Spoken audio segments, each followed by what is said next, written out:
So, gerade in Speyer gelandet. Und jetzt holen wir den neuen Flieger aus der Werft. FK 9 Mark IV mit Spornrad und Tundra-Fahrwerk. Ist der cool?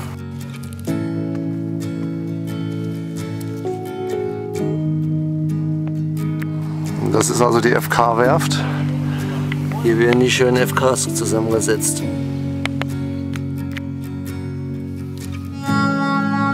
Brauchst du Hilfe? So, da steht sie. Gleich brechen wir auf. Speyer nach Mainz. Überführen die FK 9 Mark IV.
Wie fliegt das Baby?